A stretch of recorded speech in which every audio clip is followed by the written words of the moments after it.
ये कहानी है एक आदमी और उसकी 3 बेटियों की है। उसकी बीवी कुछ साल पहले वफात पा चुकी थी। उसकी तीनों बेटियां बहुत खूबसूरत थीं, मगर सबसे छोटी बेटी अपनी बहनों में सबसे ज्यादा समझदार थी। उसका नाम ज़ैनब था। करमदीन अपनी तीनों बेटियों से बहुत प्यार करता था। उसने कभी अपनी बेटियों को मां की कमी महसूस नहीं होने दी। वह अपनी बेटियों की हर ख्वाहिश पूरी करता था। अब करमदीन की बेटियां बड़ी हो चुकी थीं और अपने पिता के लिए खुद से खाना बनाने लगी थीं। जब करमदीन काम के सिलसिले में बाहर जाता तो उसकी बेटियां उसके लिए खाना तैयार करके साथ दे देती। उसी गांव में एक बेवा औरत भी रहती थी जिसकी एक बेटी थी। उस बेवा की आदत थी कि वह हर घर में कुछ ना कुछ मांगने के लिए चली जाती थी। जब करमदीन की बेटियां अपने पिता के लिए खाना बनाती तो वह औरत अक्सर उसी समय उनके घर आग मांगने के लिए आ जाती। लेकिन करमदीन की सबसे छोटी बेटी ज़ैनब को वह बेवा औरत बिल्कुल भी अच्छी नहीं लगती थी। जब भी वह औरत उनके घर आती, ज़ैनब अपनी बहनों से कहती, यह औरत हमारे घर क्यों आती है? यह औरत बिल्कुल भी अच्छी नहीं है। बड़ी दोनों बहनें ज़ैनब को समझाती, देखो यह बेवा औरत है और गरीब है। अगर हमारे घर से आग ले जाती है तो इसमें तुम्हारा क्या नुकसान है? ज़ैनब अपनी बहनों की बातें सुनकर चुप हो जाती, लेकिन वह कहती, देख लेना, यह औरत एक ना एक दिन हम सबके लिए मुसीबत खड़ी करेगी। यह सिलसिला यूं ही चलता रहा। वह औरत रोज उनके घर से आग लेने आती और मौका पाकर करमदीन के खाने में राख मिला देती। करमदीन ने जब अपने खाने में खराबी महसूस की तो उसने सोचा कि उसकी छोटी छोटी बेटियां खाना बनाती हैं, इसलिए उनसे कोई गलती हो जाती होगी। वह अपनी बेटियों से बहुत प्यार करता था और यह बात समझ नहीं पा रहा था कि उसकी बेटियां उसका खाना क्यों खराब कर रही हैं। फिर एक दिन करमदीन ने सोचा, आज मैं अपनी बेटियों पर नजर रखूंगा। आखिर मेरी बेटियां अचानक से मेरे खाने में क्या मिलाने लगी हैं? जब करमदीन की बेटियां खाना बनाने लगीं, तो वह छुपकर उन्हें देखने लगा। उसकी बड़ी बेटी साफ पानी से चावल धो रही थी, छोटी बेटी सालन बना रही थी और सबसे छोटी बेटी ज़ैनब बर्तन साफ कर रही थी, जिन बर्तनों में खाना डाला जाना था। कुछ ही देर में खाना पककर तैयार हो गया। खाने में कोई खराबी नहीं थी।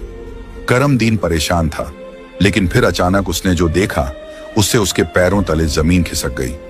उसने देखा कि वही बेवा औरत उनके घर आग लेने आई है और उसकी छोटी बेटी ज़ैनब उससे बहस कर रही है। वहीं उसकी दूसरी बहनें ज़ैनब को समझा रही थीं, कोई बात नहीं ज़ैनब, ये बेवा औरत है, इसे आग लेने दो, बड़ी बहन ने कहा। लेकिन उस बेवा औरत ने आग लेने के बहाने नजरें बचाकर करमदीन के खाने में राख मिला दी और सारा खाना खराब कर दिया। यह देखकर करमदीन को बहुत गुस्सा आया। दूसरे दिन करमदीन ने उस बेवा औरत को अपने घर बुलाया और गुस्से में पूछा, तुम्हारी हिम्मत कैसे हुई मेरा खाना खराब करने की? वह औरत बड़ी नाटकीय अंदाज में करमदीन के पास आई और उसके सीने पर हाथ फेरते हुए कहने लगी, अरे मैं तो यह देख रही थी कि तुम सच में अपनी बेटियों से प्यार करते हो या नहीं। खाना खराब होने पर तुम उन्हें डांटते हो या नहीं। लेकिन तुम तो बड़े अच्छे इंसान निकले, अपनी बेटियों से बहुत प्यार करने वाले। तुमने तो मेरी चोरी फौरन पकड़ ली। अब मुझे यकीन हो गया है कि तुम अपनी बेटियों से बहुत प्यार करते हो। आइंदा ऐसा कुछ नहीं होगा। करमदीन उसकी बातों और उसके नाटक पर यकीन करने लगा, क्योंकि वह बेवा औरत खूबसूरत थी। करमदीन उसके व्यवहार से प्रभावित होकर कुछ भी कहने की बजाय उसे अपनी पत्नी बनाने का फैसला कर बैठा। कुछ ही दिनों में उसने अपनी बेटियों की इजाजत के बिना उस बेवा औरत से शादी कर ली और उसे अपने घर ले आया। शादी के कुछ ही दिनों बाद वह बेवा औरत करमदीन की तीनों बेटियों से सख्त नफरत करने लगी। वह चाहती थी कि किसी भी तरह करमदीन की बेटियां इस घर से निकल जाएं।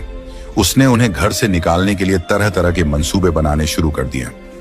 वह सोचती थी कि अगर बेटियां घर से चली जाएंगी तो वह और उसकी अपनी बेटी आराम से ऐश की जिंदगी जी सकेंगी। साथ ही करमदीन का पूरा ध्यान सिर्फ उसी और उसकी बेटी पर रहेगा। वह जानती थी कि करमदीन अपनी बेटियों से बहुत मोहब्बत करता है और उन्हें जरा भी दुखी नहीं देख सकता। उसकी अपनी बेटी हमेशा कीमती कपड़े पहनकर घूमती रहती थी, जिससे वह मॉडर्न लगती थी। लेकिन सौतेली मां ने करमदीन की तीनों बेटियों को घर का सारा काम करने पर मजबूर कर दिया। वह उन्हें ठीक से पेट भर खाना भी नहीं देती थी और धीरे धीरे उनकी दूसरी जरूरतें भी कम कर दी। तीनों बहनें हर समय दुखी रहने लगी। एक दिन 2 बड़ी बहनें रो रही थीं, तो ज़ैनब अपनी बड़ी बहनों के पास आई और कहने लगी, प्यारी बहनों, आओ हम तीनों कहीं बाहर चलें ताकि हमारा दिमाग फ्रेश हो जाए। फिर वह